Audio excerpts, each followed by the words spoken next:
আসসালামু আলাইকুম প্রিয় শ্রোতা বন্ধুরা, সকলে কেমন আছেন?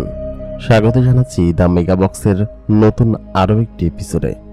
প্রতিদিনকার মতো কণ্ঠে আমি আরজি ইমরান আপনাদের সঙ্গেই আছি। আজকের এই এপিসোডে আমরা জানব দুইটি অলৌকিক, রোমান্টিক এবং ভয়ঙ্কর সত্যি ঘটনা, যে ঘটনা দুটি শুনলে আপনারা সকলে চমকে উঠবেন। গ্রামের একটি বড়ই গাছ ছিল। সেই বড়ই গাছে থাকতো এক আশিক পরী, যে কিনা সুযোগ পেলেই মানুষকে তুলে নিয়ে যেত। ঘটনাটি আজকে থেকে প্রায় 34 বছর আগে থেকে শুরু হয় এই বড়ই গাছ ঘিরে। পরবর্তীতে অনেকেই ওই বড়ই গাছটি কাটতে গিয়েছে, কিন্তু সেটাতে সফল হয়নি, কারণ ওই বড়ই গাছে এখন পর্যন্ত জিনেদের আনাগোনা এবং বসবাস আছে। এবং সুযোগ পেলেই সেই আশিক পরীটি কয়েক বছর পর পর নতুন নতুন মানুষকে বা ছেলেকে তুলে নিয়ে যায় এবং তাদের আর হুদিস থাকে না। তবে একজন আছে, যে কিনা সেই আশিক পরীর চাঙ্গুল থেকে ফিরে এসেছিল, এবং সেই ঘটনাটি তার মুখ থেকেই আমরা শুনব যে কিভাবে তাদেরকে নিয়ে যায় এবং নিয়ে গিয়ে কী করে এবং সেখানে তারা কিভাবে ছিল। এই সমস্ত ঘটনাটি আজকের এই ভিডিওতে আপনাদের সঙ্গে শেয়ার করব। আজকের এপিসোডটি একটু স্পেশাল, কারণ সাধারণত আমরা একটি ভিডিওর মধ্যে দুইটি গল্প কখনোই শোনাই না। তবে আজকের এই এপিসোডে আমরা দুটি গল্প শুনব। প্রথমটি হচ্ছে কি বড়ই গাছের আশিক পরী, এবং দ্বিতীয়টি আপনারা ঘটনাক্রমে আস্তে আস্তে জানতে পারবেন। সেহেতু রোমান্টিক, ভয়ঙ্কর, থ্রিলিং এই পরীর গল্প দুটি শুনতে হলে এই ভিডিওটা শেষ পর্যন্ত আমাদের সঙ্গেই থাকুন। প্রতিদিনকার মতো কণ্ঠে আমি আরজে ইমরান, আপনাদের প্রিয় হোস্ট, আপনাদের সঙ্গেই আছি। আশা করি আপনারা আমাদের এই চ্যানেলটিকে সাবস্ক্রাইব করেছেন। যারা নতুন দেখছেন তারা অবশ্যই সাবস্ক্রাইব করে রাখুন। সেই সঙ্গে আপনাদের কাছে অনুরোধ করব, আমাদের এই ভিডিওতে লাইক এবং কমেন্ট করবেন। একটা দুটো কমেন্ট করতে কিন্তু আপনাদের কিছু যায় আসে না, কিন্তু প্রতিদিন ভিডিও বানাতে, গল্প লিখতে আমাদের কিন্তু অনেক মেহনতের প্রয়োজন হয়। সেহেতু সেই মেহনতের দাম আপনারা দিবেন আমি আশা করি। তাহলে চলুন আর বেশি কথা বাড়াবো না। আরেকটা কথা, আপনারা যারা আমাদের ফেসবুক পেজটি ফলো দেননি, আমাদের ফেসবুক পেজে গিয়ে অবশ্যই ফলো দিয়ে আসুন। ফেসবুকে গিয়ে লিখবেন আরজে ইমরান, যে পেজটি আসবে আমাদের লোগো সম্বলিত, সেই পেজটিতে গিয়ে ফলো দিয়ে আসবেন। আর সেই সঙ্গে অবশ্যই আমাদেরকে বেশি বেশি করে সাপোর্ট করবেন। তাহলে চলুন আমাদের আজকের দুটি ঘটনায় চলে যাওয়া যাক। আমার নাম ইকরামুল। ভার্সিটির বেঞ্চে বসে তখনও আমি গ্রামের সেই ভয়ঙ্কর ভয়াল কথার কথা চিন্তা করছি। আসলে কি এটা সত্য ছিল নাকি মিথ্যা কোনো কিছু? ঘটনাটি 2 বছর আগে আমার সঙ্গে ঘটে, এক প্রকার নিজের চোখে দেখা। যদিও সেই আশিক পরীটি আমাকে নিয়ে যেতে পারেনি, নিয়ে গেলে কি করতো সেটা দেখার আমার খুব কৌতূহল ছিল। তবে সেইটা না হলে হয়তো ভালো হতো। তবে বর্তমানে আমার নিজের পারিবারিক সমস্যা এবং মানসিক সমস্যা নিয়ে আমি মূলত একটু ডিপ্রেশনেই আছি। মনে হচ্ছিল যদি ওই আশিক পরীটা আমাকে তুলে নিয়ে যেত তাহলে হয়তো অনেক ভালো হতো। 2 বছর আগে আমি তখন ইন্টারমিডিয়েট সবে শেষ করে ভার্সিটির ফার্স্ট ইয়ারে উঠেছি। ওই সময়টাতে আমার আব্বা আমাকে বললেন যে, ইকরামুল, গ্রাম থেকে একটু ঘুরে আয়। গ্রামে ট্রামে তো যাস না, গ্রামের জমি জমা আছে, এই সমস্ত জিনিস তো তোর পরবর্তীতে তোকেই দেখতে হবে। আমার তো আর ছেলে নেই, তাই না? মেয়ে যেটা ছিল সেটাকে বিয়ে দিয়ে দিয়েছি, তোকে এই সমস্ত কিছু দেখতে হবে। চল আমাদের সঙ্গে গ্রাম ঘুরে আসবি। আব্বা গ্রামে যাওয়ার কথা বলল। গ্রাম আমার খুব একটা ভালো লাগে না, তবে আমার এক কাজিনের কাছ থেকে শুনলাম আমাদের ওইখানে নাকি বেশ কিছু সুন্দর সুন্দর জায়গা আছে, পাশাপাশি একটা বড়ই গাছ আছে, যে গাছে সবসময় এক রহস্য ঘেরা গল্প আছে। এটা যখন আমি শুনলাম তখন আমার মনের মধ্যে গ্রামে যাওয়ার জন্য একটু মন আটখাট করতে লাগলো। কারণ হচ্ছে আমি সাধারণত ওদিকে যাই না, তবে ওই যে একটা গল্প আছে, যেহেতু ওইটা শোনার জন্য বা দেখার জন্য হলেও যেতে হবে। তাছাড়া আমাদের গ্রামে আমি সেই ছোটবেলায় গিয়েছি, এরপর আর যাওয়া হয়নি। আমি আব্বাকে বললাম, আব্বা ঠিক আছে তাহলে যাই। আব্বা এখানকার বেশ বড়সড় একটা সরকারি চাকরি করেন, এখানেই থাকি আমরা, মোটামুটি একটা ভালো সম্ভ্রান্ত পরিবার। সেদিনকে রাতের ট্রেনে আমরা আমাদের গ্রামের দিকে রওনা হলাম। গ্রাম্য পরিবেশ আমার অতটা ভালো লাগে না, শহরে থেকে মানুষ হয়েছি। গ্রামে আসার পর শুরুতে 1 দিন 2 দিন অতটা ভালো লাগেনি, তবে আমি এবং আমার এক বন্ধুকে সাথে করে নিয়ে এসেছিলাম। ওই বন্ধু বলল যে অনেকদিন কোথাও একটা বেড়াতে যায় না, গ্রাম ওর খুব ভালো লাগে, এই জন্য ও আমার সঙ্গে করে এসেছে। পাশাপাশি আমাদের আরও 2জন কাজিন ছিল আমার বয়সী, ছোটবেলা থেকে যাদেরকে দেখেছি। সকলে মিলে আমাদের বাড়ির উঠানে জ্যোৎস্নারাতে আমরা আড্ডা দিতে লাগলাম। আমার সময় বেশ ভালোই কাটছিল। আড্ডা দেওয়ার এক ফাঁকে আমার এক কাজিন সেই বড়ই গাছের কথা বলল। আমাদের গ্রামের দক্ষিণ সাইডে ফাঁকা মাঠের মাঝখানে একটা বড়ই গাছ আছে। ওই বড়ই গাছটা কাটার কেউ সাহস পায় না। আজ পর্যন্ত অনেকেই বড়ই গাছটা কাটতে গিয়েছে। ওই গাছে বেশ ঘটনা আছে। আজকে থেকে 34 বছর আগে আমাদের গ্রামেরই এক ছেলেকে ওই বড়ই গাছে থাকা জিনটা তুলে নিয়ে গিয়েছিল। তারপর থেকে আরো 3-4 জন ওই বড়ই গাছের ওইখানে যাওয়ার পর নিখোঁজ হয়ে গিয়েছে। এবং শেষমেশ এক স্কুল মাস্টার তিনি সেখান থেকে ফিরে এসেছিল এবং আসার পর সেই বড়ই গাছ থেকে কি ঘটনা ঘটেছে সেটা সে নাকি ওইখানে থাকা এক ফকির বাবাকে শেয়ার করেছিল। তবে উনি এই বিষয়টা কাউকে বলেন না, বলে যে যা হয়েছে হয়েছে। মাস্টার পরবর্তীতে এই অঞ্চল ছেড়ে দেয়। ছেড়ে দেওয়ার পরে তাকে আর কোথাও খুঁজে পাওয়া যায়নি। তবে এটা সত্যি কথা নাকি বাস্তব ঘটনা নাকি এটা গ্রামের অনেকে দেখেছে, তবে আমার কাছে এটাকে বাস্তবই মনে হয়। আমি তখন বললাম যে পাগল হয়েছিস নাকি, জিন পরি বলে কিছু হয় নাকি, ওইটা আসলে তোর মনের ভুল। এক প্রকার আমার বন্ধু এবং আমার যে কাজিনরা ছিল তাদের মধ্যে কথা কাটাকাটি এবং তর্ক হতে শুরু করলো। ও বলছে জিন আছে, আমিও বলছি জিন নেই, আবার আমার চাচাতো ভাইয়েরা বলছে যে জিন আছে। সব মিলে আমাদের মধ্যে একটা হজবরল পেকে গেল। আমি বললাম ওইসব ভুয়া কথা, বড়ই গাছে আবার পরি থাকবে কিসের জন্য, আর জিন থাকলে তারা মানুষের জগতে আসবে কিসের জন্য। আল্লাহ তাআলা জিনের কথা উল্লেখ করেছেন, তবে সেই হিসাবে জিনেরা মানুষের কাছে আসে না। আর তোরা যেসব কথা বলছিস ওই সমস্ত কথা ভুয়া কথা, শুধু শুধু ওই সমস্ত নিয়ে আমার সঙ্গে তর্ক করতে আসিস না। এই কথা বলার পর আমার কাজিন প্রচন্ড পরিমাণ রেগে গেলেন। বললেন, তোর যদি বিশ্বাস না হয় তুই চাঁদনি রাইতে, আজকে চাঁদনি রাত আছে না, ওইখানে যাইস, যাওয়ার পর তুই নিজের চোখে দেখে আসিস যে ওইখানে কি আছে আর কি নাই। এই কথা বলার পর আমি খুব রেগে গেলাম। আমার বন্ধু যে কিনা জিন পরিতে বিশ্বাস করে সে বলল যে হ্যাঁ আমার যাওয়া উচিত এবং তোকে আমি দেখিয়ে নিয়ে আসবো সত্যি সত্যি এখানে জিন পরি আছে।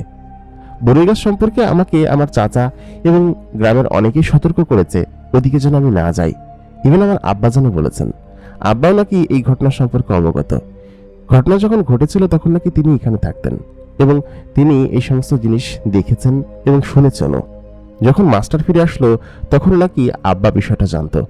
আমি আব্বাকে ওই দিনকে রাত্রে জিজ্ঞেস করলাম, আচ্ছা আব্বা, এইখানে যে বড়ই গাছ আছে সেই বড়ই গাছের কাহিনী কি বলতো? সত্যি সত্যি কি এখানে কোনো জিন পরি আছে বা এরকম কোনো কিছু? আব্বা তখন বলল, খবরদার ওই বড়ই গাছের কাছে যাবি না। দক্ষিণ পাড়ায় চেয়ারম্যান পুকুরের পাশে ওই বড়ই বাড়ে।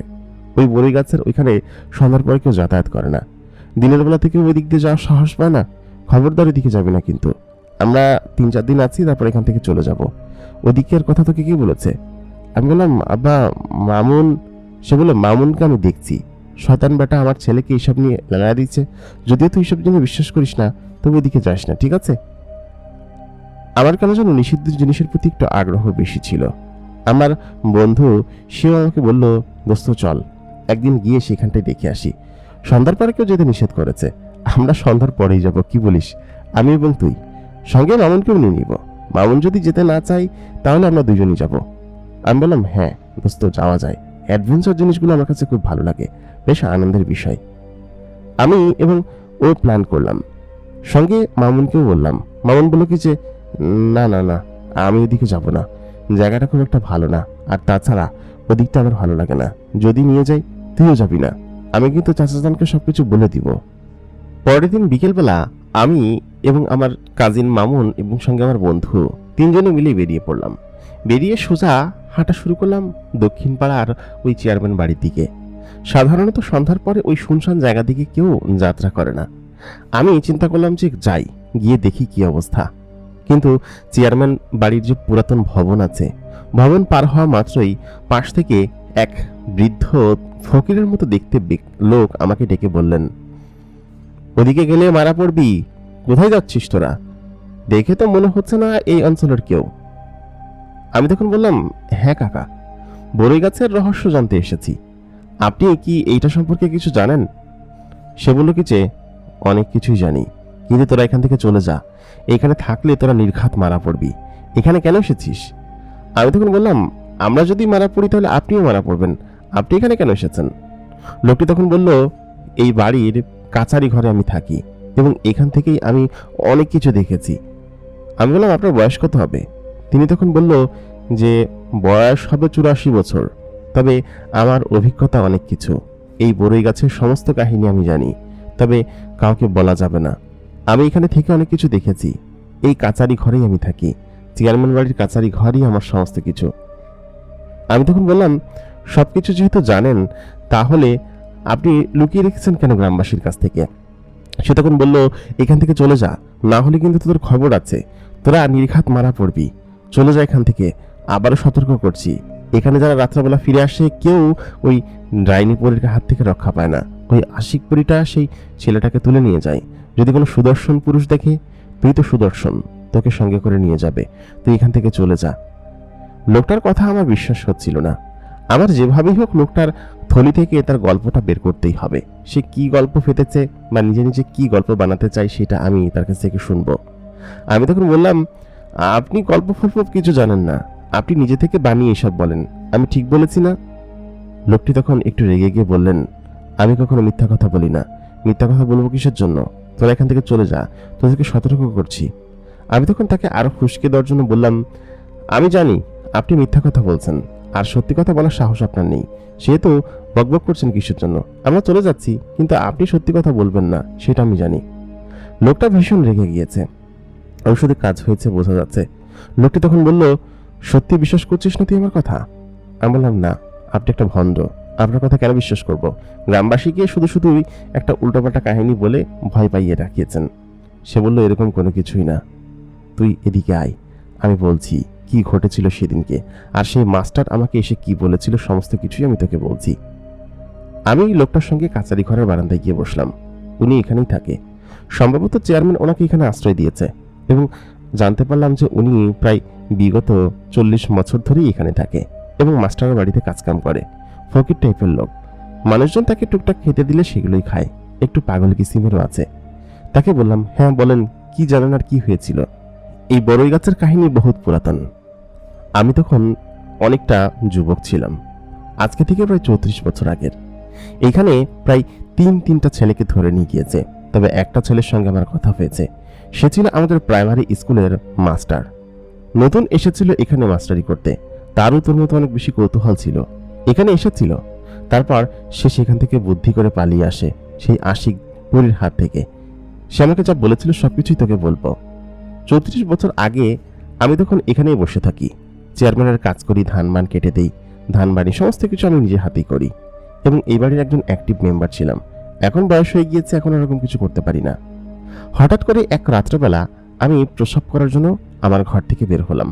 তখন এই জায়গাটা এরকমটা ছিল না, আরও বেশ খানিকটা অনুন্নত ছিল, জঙ্গলা টাইপের ছিল। তো আমি দেখতে পেলাম ওই গাছের উপরে একটা আকাশের উপর থেকে বড় আলোক রশ্মি এসে নিচের দিকে পড়লো। তারপর সেই বড়ই গাছের ঠিক ওপরটাই, গাছটা কিন্তু বেশ বড়, একদম ওপরটাই বিশাল আকৃতির এক ডানামেলা পাখি বসে আছে, কিন্তু তার গায়ে জ্বলজ্বল করে আলো জ্বলছে। এবং সে ওইখানে বসার পর হঠাৎ করে বলে উঠল, জায়গাটা আমার খুব ভালো লেগেছে, এবং চারিদিকটা সে শব্দটা ছড়িয়ে পড়ল। আমি দূর থেকে সেটা দেখছি। আমার সত্যি একদম সবকিছু আটকে যাওয়ার মতো অবস্থা। আমি দূর থেকে দেখে হঠাৎ করে চমকে উঠলাম। সেদিনকে আমি প্রথমবারই দেখেছি। সাধারণত এই জায়গাটা আমার থাকা হয় বলে জিনিসটা আমি লক্ষ্য করেছি। ওই ঘটনার পরে আমি সাধারণত রাত্রেবেলা উঠলে ওই দিকটাই কখনো যেতাম না। কাচারি ঘরের এই পাশটাই বসতাম সবসময়, এবং সবসময় বেড়াটা টেনে দিয়ে তারপর ঘুমাতাম। দেখতে দেখতে সময় কাটতে শুরু করলো। এর 3 মাস পর হঠাৎ করে এক রাত্রেবেলা খবর আসলো, আমাদের উত্তরপাড়ার এক ছেলে সে এখানে এসে হারিয়ে গিয়েছে। এখানে নাকি তার ওই কি একটা খুঁজতে আসার কথা ছিল, মানে মূলত হচ্ছে কোনো একটা পাতা বা গাছের লতা সে খুঁজতে এসেছিল, ওষুধি গাছের। সন্ধ্যা হয়ে যাওয়ার পর তাকে আর সেখান থেকে খুঁজে পাওয়া যায়নি। আশপাশে কোথাও তাকে খুঁজে পাওয়া যায়নি। প্রায় 7 বছর কেটে যায়, এবং সে ওইখানটায় পুরোপুরি নিখোঁজ ছিল। লোকমুখে বলা চলে যে এখানে নাকি ওই জিনটাই, ওই পরীটাই তাকে তুলে নিয়ে গিয়েছে। আমি সকলকে বলেছিলাম ওই ঘটনা সম্পর্কে। পরবর্তীতে বিভিন্ন ওঝা এবং নানান ধরনের এটা ওটা এসে ওই জিনটার সঙ্গে সরাসরি কথা বলেছে। এমনকি রাত্রেবেলা যখন ওঝা এসে ওই জিনটার সঙ্গে কথা বলে, সেদিনকে আমি নিজেও গাছের আড়ালে উপস্থিত ছিলাম, এবং সকলে যখন বুঝতে পারে যে এই বড়ই গাছে সত্যি সত্যি একটা আশিক পরী আছে, এবং যে পরীটা মানুষকে তুলে নিয়ে যায়। পরীটা সবসময় আসে না, এরপরে আমি আরো 3 দিন তাকে ওই গাছের মগ ডালে বসে থাকতে দেখেছি এবং তার শরীরে চকচক করে আলো জ্বলে। তার শরীরের মধ্যে এক ধরনের অলৌকিক শক্তি আছে, আলো জ্বলজ্বল করে, চেহারাটা একদম পরিষ্কার এবং ফর্সা। তাকে দেখলে যে কেউ তার প্রতি প্রেমে পড়ে যাবে, স্বাভাবিক বিষয়। আমার ধারণা যে কোনো পুরুষ যদি তাকে দূর থেকে দেখে তাহলে তার প্রতি আকৃষ্ট হয়ে তার সঙ্গে একা একাই চলে যাবে। এটাই হচ্ছে তার মায়াবী বা আশিক পরীর একটা গুণগত লক্ষণ। এর পরবর্তীতে সেই ওঝা এসে গাছটাকে কাটার পরামর্শ দেয়। তবে এই গাছটা যেদিনকেই কাটতে আসে সেদিনকেই গাছ থেকে কেউ একজন কথা বলে এবং গাছ কান্না করে। কথাটা শুনলে হয়তো আপনারা অনেকেই বিশ্বাস করবেন না, কিন্তু এটা সত্য কথা। গাছের গায়ে বেশ কয়েকটা কোড়ালের দাগ আছে। ওই যারা গাছ কাটতে এসেছিল তারা পরের দিন মারা গিয়েছে আর কি। মানে 4-5 জন কাটতে এসেছিল, ওই 4-5 জনই লাশ পরের দিন আমাদের উত্তরপাড়ার যে বড় পুকুর আছে বা দিঘি আছে, ওই দিঘির মাছ বরাবর পাওয়া যায়। মানুষ বিশ্বাস করতে শুরু করে যে এই গাছে কিছু একটা আছে, কারণ এই গাছ কাটার জন্য যেসব লোক এসেছিল প্রথমত তারা গাছ কাটতে পারেনি, ওই গাছের মধ্যে জিন আছে এরকম কথা ওঝা বলেছিল। পরবর্তীতে সেই ওঝারও ক্ষতি হয়েছিল এবং ওঝা ওইখানে আর কখনোই আসেনি। পরীটা অনেক শক্তিশালী ছিল এবং তার দলবল এবং বহরও বেশ শক্তিশালী ছিল। এক অবস্থায় পরে ওই গাছ আর কেউ কাটতে সাহস পায় না। সন্ধ্যার পরে ওই অঞ্চলটার মধ্যে যাওয়াটা সম্পূর্ণ নিষেধ হয়ে গেল। চেয়ারম্যান বাড়ির এই পাশটা সম্পূর্ণ বড় পাটকাঠির প্রাচীর দিয়ে ঘিরে দেওয়া হলো, যাতে করে ওই বড়ই গাছটা না দেখা যায়। তবে এই বাড়ি থেকে অনেকেই রাত্রেবেলা ওই বড়ই গাছের দিকে তাকিয়ে ওই মেয়েটাকে দেখতে পেয়েছে, যে কিনা তার বিশাল আকৃতির শরীর নিয়ে ওই বট গাছে, ওই বড়ই গাছের একদম মাথার উপর বসে থাকতো এবং সেটা অনেকেই দেখেছে। বছর গড়াতে লাগলো। শেষমেশ ওই ঘটনার প্রায় 14 বছর পর হঠাৎ করে একদিন এক বিকেলবেলা এক ছেলে নিখোঁজ।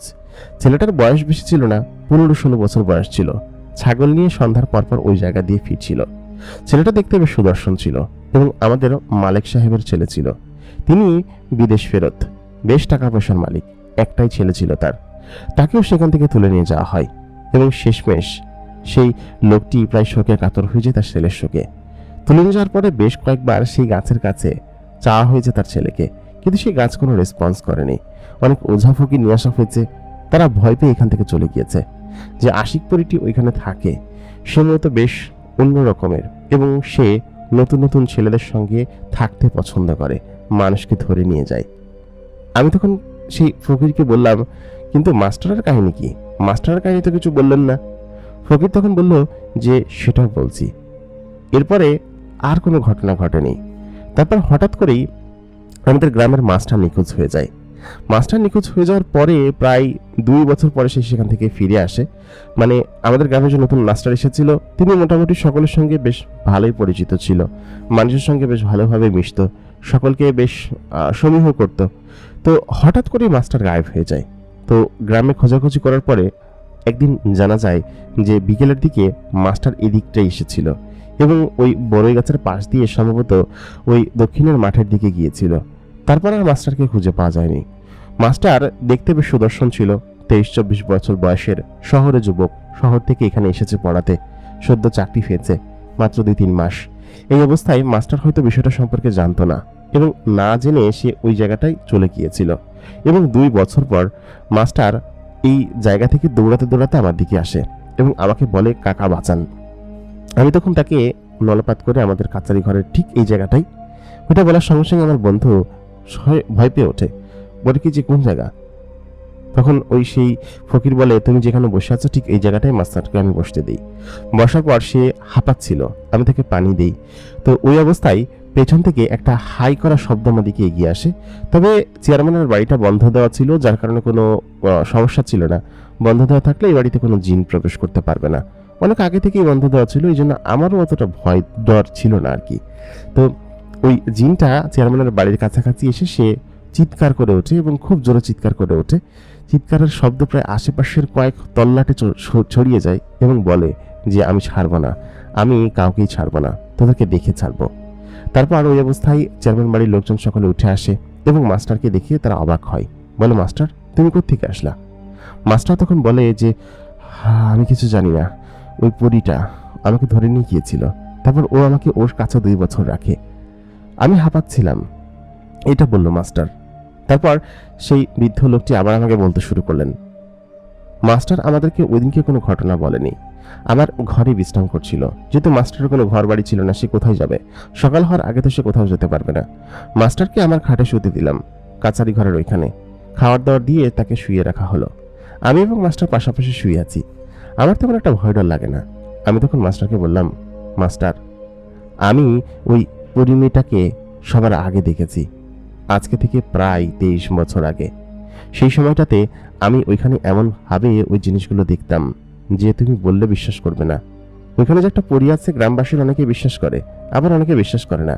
তবে তুমি যে পরীর সঙ্গে ছিলে, সেখানে থেকেছ, কিভাবে তোমাকে নিয়ে গিয়েছিল বলো তো?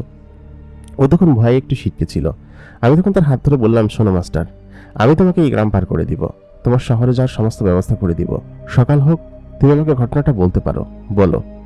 সে তখন আমাকে বলল যে এই ঘটনা আমি কিভাবে বলি আপনাকে।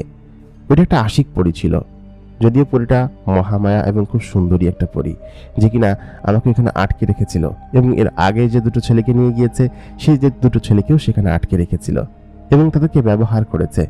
পরীটা বেশ লোভী ছিল এবং সকলকে সে ভোগ করতে চাইতো, ঠিক ওরকমটাই। আমি তখন বললাম, আচ্ছা ঠিক আছে, বলো, তুমি শুরু থেকেই বলো। মাস্টার তখন বলতে শুরু করলো, সেদিনকে স্কুলের কাজ শেষ করে আমি বাড়ির দিকে রওনা হচ্ছিলাম। তো হঠাৎ আমার কেন যেন মনে হলো যে আমি একটু আমার ফুফির বাড়ি থেকে বেড়াই আসি। আমার বাড়ি কিন্তু এই জেলায় না, তবে আমার ফুফির বিয়ে হয়েছে এই জেলাতে। আমি মেন রাস্তা দিয়ে না গিয়ে দক্ষিণের ওই বটগাছের তল দিয়ে ওই পাশ দিয়ে যেতে শুরু করলাম। সাধারণত আমার শর্টকাটের প্রয়োজন ছিল, স্কুল ছুটি হয়েছে, ওই কোণা দিয়ে ঘুরে গেলে প্রায় 4-5 কিলোমিটার হেঁটে যেতে হবে। ভাবলাম মাঠ কোণা করে সোজা চলে যাই। আমি যখন ওদিক দিয়ে রাস্তা দিয়ে চেয়ারম্যানের বাড়ির পাশ দিয়ে যেতে শুরু করলাম, তখনই মাগরিবের আজান হলো। আমি আসলে খেয়াল করিনি যে আমি এই বড়ই গাছের রাস্তা দিয়ে চলে এসেছি। এই রাস্তাটা বেশ শুনশান সবসময় থাকে, আর তাছাড়া এই গাছ সম্পর্কে আমি যতটুকু জানতাম, ভাবতাম ভুয়া কথাবার্তা। মানুষজন হয়তো এই জিনিসগুলো নিয়ে ভুয়া কোনো কথাবার্তা বা এই জাতীয় কোনো কিছু করে। তো যাই হোক, আমি আর পরবর্তীতে ওই গাছের দিকে তাকাই নাই, বা সন্ধ্যা লেগে গেছে, সন্ধ্যার পরের দিকে কেউ যাতায়াত করে না। আমি গাছটা পার হয়ে আসি নিরিবিলিভাবে। পার হয়ে আসার পর সবেমাত্র পুকুর পাড়ে এসেছি। মাগরিবের আজান সম্পূর্ণ শেষ হয়েছে। ওই অবস্থায় কেন যেন মনে হচ্ছিল যে কেউ আমার পেছন পেছন আসছে এবং আমাকে ফলো করছে, এবং খানিকক্ষণ বাদে চারিদিকটা একটা সুন্দর ফুলের ঘ্রাণে ভরে গেল। তারপর আমি যখন একটু সামনে গিয়ে মাঠের দিকে নামতে যাব, হঠাৎ করে আমি খেয়াল করলাম পেছন থেকে আমাকে কেউ ডেকে উঠল, বলল, মাস্টার, কোথায় যাচ্ছ? এটা শোনার পরই আমার গায়ের লোম দাঁড়িয়ে গেল। তারপর আমি যখন পেছন দিকে ফিরে তাকানোর পর হঠাৎ করে আমি খেয়াল করি মাটি থেকে 4 থেকে 5 হাত উপরে একটি অসম্ভব রূপবতী সুন্দরী তরুণী উড়ন্ত অবস্থায় আমার দিকে তাকিয়ে আছে। মেয়েটির চোখ সম্পূর্ণ ঘোলাটে এবং একটু ভিন্ন রকম, আমার দিকে এমনভাবে তাকিয়ে আছে। আমি তার চোখের দিকে নজর করলাম। মেয়েটির চেহারা অসম্ভব রকমের মায়াবতী, সে সঙ্গে তার পরনে সাদা রঙের একটা জামা পরা, মাটি থেকে অনেকটা অতটা উপরে উঠছে। প্রথমে আমার হিতাহিত জ্ঞান ওরকম ভাবে থাকলেও পরবর্তীতে সেটা আর থাকেনি। সে আমার দিকে এগিয়ে আসে, তার শরীরে একটা অদ্ভুত সুন্দর সুঘ্রাণ। আমার দিকে এগিয়ে আসার পর সে আমার কাঁধে হাত রাখে, তারপর আমার মাথায় হাত রেখে বলে, মাস্টার, তুমি কি আমার সঙ্গে যাবা? আমার সঙ্গে তোমার যাওয়ার কথা, তাই না? আমি তখন কেন জানি না বললাম, হ্যাঁ, তোমার সঙ্গে আমার যাওয়ার কথা।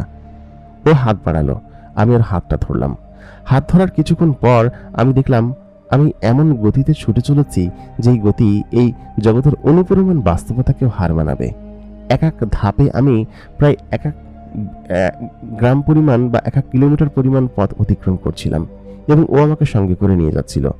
এই অবস্থায় তখন আমি ওকে বলি, আমাকে তুমি কোথায় নিয়ে যাচ্ছ, আর তুমি কে, বা তুমি আমার কাছে কি চাও?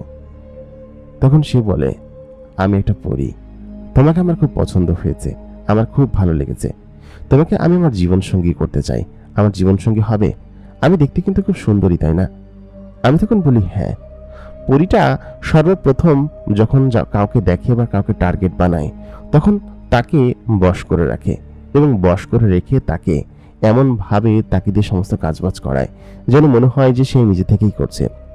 আমিও তখন বশ হয়ে গিয়েছিলাম সাময়িক সময়ের জন্য, এবং আমি জানতাম না যে এটা কখনো সম্ভব হতে পারে।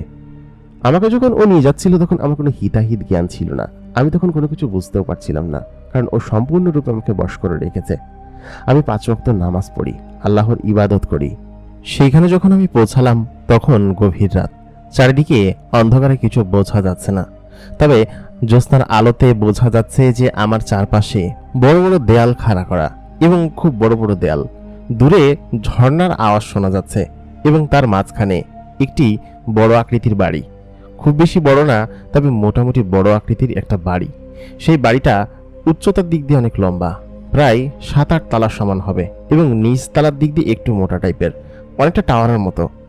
আমাকে সেই বাড়ির 2 তলা বা 3 তলার কোনো একটা জানালা দিয়ে ভেতরে ঢোকানো হলো। আমার এতটুকুই মনে আছে। সেখানে যাওয়ার পর আমাকে একটা রুমের ভিতরে বসতে দেওয়া হলো। বলল, এখানে তুমি বসো, এখন থেকে তুমি এখানেই থাকবে। তোমার যা কিছু প্রয়োজন হবে তুমি আমি অবর্তমানে মানে আমি যখন থাকবো না তখন বাহিরে থেকে কাউকে ডেকে নিলেই ওরা তোমাকে দিবে, ঠিক আছে? তুমি এখন থেকে এখানে আমার সঙ্গেই থাকবে। আমি মাথা নাড়িয়ে বললাম, জি আচ্ছা ঠিক আছে। তারপর ওই মেয়েটা ওইখান থেকে যাওয়ার আগে 3-4 জন মেয়েকে ডাক দিল। সেই সমস্ত মেয়েরা নাকাব পরা ছিল, তার চেহারা বোঝা যাচ্ছিল না, মনে হচ্ছিল যে মশারি দিয়ে তাদের মুখটা ঢেকে রেখেছে। চেহারার ভেতরটা বোঝা যাচ্ছিল কিন্তু ওরকম ভাবে না। তখন তাদেরকে কি একটা বললো যেন, এক অদ্ভুত ভাষায়, যে ভাষাটা আমি জানি না। ওই অবস্থায় তখন তারা ওইখান থেকে চলে গেল এবং আমার দিকে মাথা নিচু করে পেছন দিক করে ঘর থেকে বেরিয়ে গেল। পরিমেয়েটা ওই পাশে গিয়ে তার একটা আয়না ছিল, সেই আয়নার সামনে থেকে তার পরনের যে জামাটা ছিল সেই জামাটা খুলে আসলো এবং খুলে অন্য একটা ড্রেস পরে আসলো। পরে এসে আমার কাছে এসে আমার কোলের উপর বসলো। বসে বলল, দেখো তো আমাকে কেমন লাগছে। আমি বললাম, খুব সুন্দর লাগছে, তুমি দেখতে অনেক সুন্দর এবং মায়াবতী। তোমার নাম কি? সে তখন তার নাম বলল, হাসনা হেনা। আমি বললাম, খুব সুন্দর নাম। হাসনা হেনা নামে একটা ফুল আছে, জানো তো? এমনিতে আমি যত কিছু জানি সেই সব জিনিস আমার মনে আছে, তবে আমাকে যে ওই মেয়েটি এখানে তুলে নিয়ে এসেছে সেই বিষয়ে আমার কোনো কিছুই মনে নেই বা আমি জানিও না। ওই অবস্থায় আমি তখন তাকে বললাম যে, তোমাকে দেখতে খুব সুন্দর লাগছে, তোমার গায়ের ঘ্রাণটাও খুব সুন্দর, ঠিক হাসনা হেনা ফুলের মতো। ও তখন আমাদেরকে তাকিয়ে একটু মুচকি হাসলো, বলল, তুমি খুব রোমান্টিক আছো, এর আগে কেউ এরকম ছিল না, তবে তুমি সত্যি খুব রোমান্টিক আছো। আমি বললাম যে আমি এমনিতেই এরকম। মেয়েটা তারপর ওখান থেকে উঠে বলল, আমি একটু বাইরে যাচ্ছি, তুমি এখানে থাকো, আর কোনো কিছু লাগলে চেয়ে নিও, ঠিক আছে? তখন পর্যন্ত আমি মেয়েটার বসে। আমি আসলে বুঝতে পারছিলাম না যে আমি এখানে কেন এসেছি, আমাকে কিসের জন্য নিয়ে আসা হয়েছে, বা আমার কাছে এরা কি চাচ্ছে। এই বিষয়গুলোই মূলত হচ্ছে আমি আন্দাজ করতে পারছিলাম না। ওই অবস্থায় তখন মেয়েটা চলে যাওয়ার পর, মানে হাসনা হেনা চলে যাওয়ার পর আমি সেখানে কিছুক্ষণ বসে থাকি। তারপর এর ফাঁকে শুয়ে কখন যে ঘুমিয়ে পড়ি আমার আর খেয়াল নেই। পরবর্তী দিন সকালবেলা যখন ঘুম ভাঙে আমার, ঘুম থেকে উঠে আমি দেখি মেয়েটা আমার পাশে শুয়ে আছে এবং আমি তাকে জড়িয়ে ধরে শুয়ে আছি। এটা যখন দেখি তখন আমি তার কাছ থেকে সরে গিয়ে যখন উঠে বাইরের দিকে তাকাই, আমি তাকিয়ে অবাক হয়ে যাই, কারণ চারিদিকটা সম্পূর্ণ পাহাড় দিয়ে ঘেরা ছিল। পাহাড়ের মাঝখানের একটি ছোট্ট উপত্যকা টাইপের জায়গা, পাশ দিয়ে ছোট্ট নদী বয়ে চলেছে এবং ওই দূরের একটা জায়গা থেকে ঝর্ণা পড়ছে। এত সুন্দর প্রাকৃতিক দৃশ্য আজ পর্যন্ত আমি চোখ খুলে কোথাও দেখিনি। আমি এমনিতেই প্রাকৃতিক পরিবেশ ভালোবাসি, চারিদিকটা এরকম হবে কখনো ভাবতেও পারিনি। এখান থেকে বের হওয়ার কোনো রাস্তা আছে কিনা তাও আমি জানি না, আর ওই সময়টাতে বের হওয়ার মতো কোনো পরিস্থিতি আমার মনের মধ্যে ছিল না বা জানাও ছিল না। ওই অবস্থায় আমি সেখানে ওরকমভাবে বাইরের পরিবেশ দেখতে থাকি এবং খুব সুন্দর পরিবেশ উপভোগ করতে থাকি। কিছুক্ষণ পর পরিমেয়েটা ঘুম থেকে জেগে উঠে আমাকে পেছন দিক থেকে এসে ধরে বলে যে, কি করছো? আমি বললাম, বাইরে দেখছি, সুন্দর জায়গাটা, তবে আমি এখানে কেন এসেছি? সে তখন আমার দিকে তাকিয়ে বলল, আমার সঙ্গে থাকতে এসেছো, আমরা একে অন্যের সঙ্গে থাকবো, ঠিক আছে? আমি বললাম, জি আচ্ছা ঠিক আছে। ও আমাকে সম্পূর্ণ বশে রেখেছিল, সেহেতু ওর কথাই আমাকে শুনতে হচ্ছিল, বা আমি ওই বিষয়গুলোই চিন্তা করতে পারছিলাম না যে আমি কোত্থেকে এসেছি, আমার বাড়ি ঘর আছে, বা আমার এক কথাই আমার পুরাতন কোনো কিছু বা এখান থেকে যাওয়ার কোনো চিন্তাই আমার মনের মধ্যে তখন ছিল না। মনকে বশ করে এমনভাবে রেখেছে যে আমার এখানেই থাকতে ভালো লাগছিল আর কি। বাড়ির কথা চিন্তা হলেও সেখানে যাওয়ার কোনো ইচ্ছেই আমার হচ্ছিল না। ওকে বা ওর আশেপাশে ঘিরে থাকতে আমার ভালো লাগছিল। এক কথায় সে আশিক বা মায়াবী পরি আর কি। তারপর ওইখান থেকে মেয়েটা চলে গেল এবং আমাকে নিয়ে গেল হচ্ছে গিয়ে ওদের ঝর্ণার পাশে একটা গোসলখানা আছে বা যেখানে গোসল করে। আমরা দুজনেই একসঙ্গে সেখানে গোসল করলাম এবং বেশ খানিক্ষণ পর তারপর আমার জন্য নতুন কাপড় আসলো দর্জিখানা থেকে। সেই কাপড়টা আমাকে পরতে বলা হলো এবং ওরা সাধারণত কাবুলি ড্রেস বা ওই জাতীয় ড্রেস পরার পরে, বা এখানে যেসব জিন দাস আছে বা জিন দাসী আছে ওরাও এই জাতীয় জামা কাপড় পরে। তো আমি গোসল করার শেষে যখন ঘোড়ায় চেপে আসছিলাম, ওদের ঘোড়ার গাড়ি আছে, সেই ঘোড়ার গাড়িকে চেপে আসছিলাম, তখন আমি তাকে জিজ্ঞেস করি যে তুমি আসলে কে, বা আমাকে এখানে কেন নিয়ে এসেছো? আমি এখানে তোমার সঙ্গে থাকবো, তাতে আমার কোনো সমস্যা নেই, কিন্তু তুমি কে? এই কথা বলার পর তখন ও আমাকে বলে ওঠে যে আমি এখানটাই থাকি এবং আমি এই রাজ্যের রাজকুমারী, আমি এখানেই থাকি এবং আমার তোমাকে খুব ভালো লেগেছে, আমি তোমাকে বিয়ে করতে চাই, আমাকে তুমি বিয়ে করবে? তো ও যা বলছিল তা আমাকে হ্যাঁ বলতে হচ্ছিল অটোমেটিক্যালি। আমি সেটা জানতাম না যে এটা আমিই বলছি। আমি বললাম যে হ্যাঁ, বিয়ে করব তোমাকে। তারপর ও বলল ঠিক আছে, আজকে রাতে তাহলে সমস্ত জিনেদের উপস্থিতিতে আমি তোমাকে বিয়ে করব, ঠিক আছে? তো ওই কথা বলার পর আমি ওকে বললাম যে ঠিক আছে। তো তখন আমি জানতে পারলাম যে ও একটা জিন পরি। ও আমাকে বললো যে আমি একটা পরি, কিন্তু তাতেও আমার কোনো সমস্যা ছিল না, কারণ ওই যে আমি তো আর বুঝতে পারছি না সে আমাকে বশ করে রেখেছে, বা সে জিন পরি হোক বা যেটাই হোক, আমার কাছে বিষয়টা স্বাভাবিকই লাগছিল। যাই হোক, ওই অবস্থায় সে তখন আমাকে ওই দিন রাত্রেবেলা বাসায় নিয়ে আসে, আনার পর বাড়িটা একটু আলোকসজ্জা দিয়ে সজ্জিত করে এবং সজ্জিত করার পরে আমাকে সেখানে একটা সিংহাসনের উপর বসায় এবং পাশে সে নতুন জামা কাপড় পরে, আমাকেও নতুন জামা পরিয়েছে, সেজে গুজে সে এখানে বসে আরও বেশ কিছু জিন সেখানে ডাকে, সম্ভবত ওইখানকার কোনো দাস জিন। তো তাদের মাঝখান থেকে দুজন লোককে দেখতে অনেকটা আমার মতো লাগছিল। অ্যাকচুয়ালি দুইজন না, পরে আরও 6-7 জন আসছে, তো দেখতে অনেকটা আমার মতোই লাগতেছিল। তো আমি তখন বিয়ে শেষে আমাদের বিয়ে অনুষ্ঠান সম্পন্ন হলো এখানে, এবং ওই এক জিন আমাদেরকে এসে ওদের কায়দায় ওরা যেভাবে বিয়ে করে ঠিক সেইভাবে আমাকে বিয়ে করলো। বিয়ে করার পর আমাদেরকে তো বাসর ঘরে পাঠানো হবে, আমাদের সমস্ত কিছু ফুলসজ্জা এবং সমস্ত কিছু সুন্দর মতো সাজানো হয়েছে। তো একটা পর্যায়ে আমি হচ্ছে গিয়ে ওই অনুষ্ঠান ছিল, সবাই এসে খাওয়া দাওয়া করতেছে, সব কিছু করতেছে। তো ওদের মধ্যে থেকে ওই ছেলেগুলোর সঙ্গে আমার দেখা হইলো।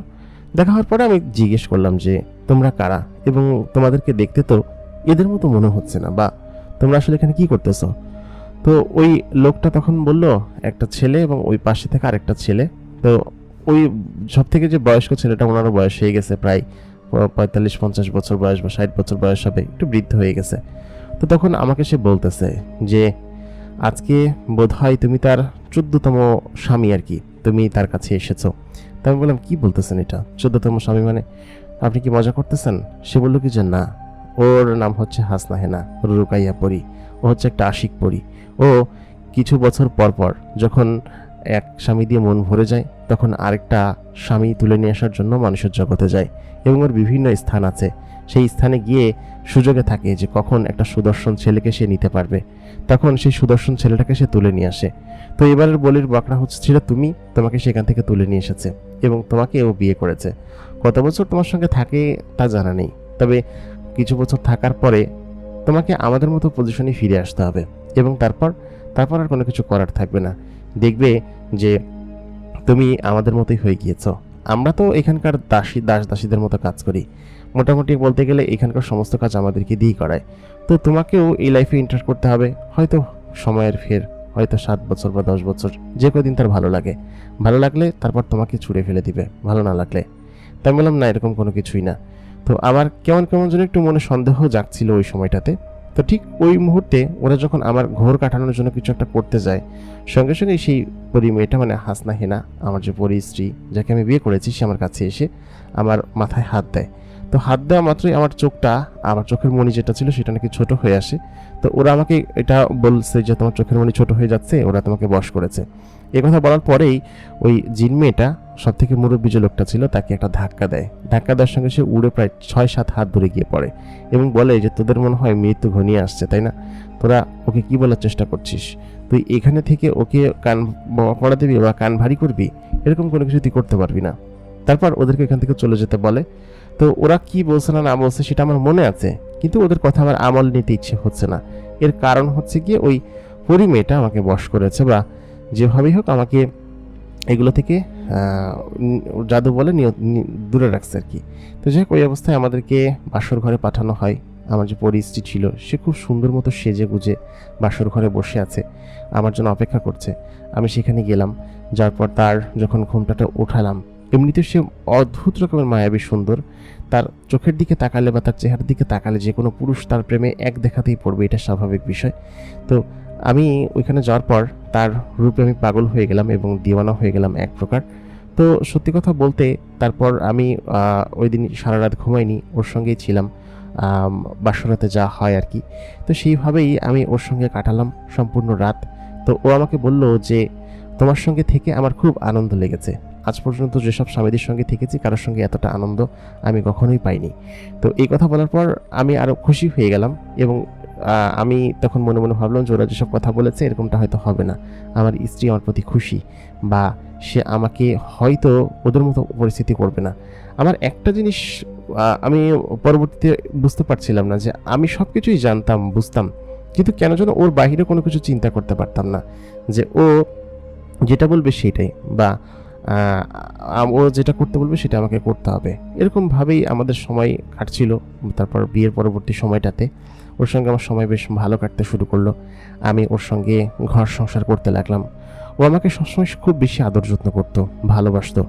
আমি যখন সকালবেলা ঘুম থেকে উঠতাম ও নিজে হাতে নাস্তা নিয়ে এসে আমাকে খাওয়াতো এবং আমরা একই সঙ্গে খেতাম।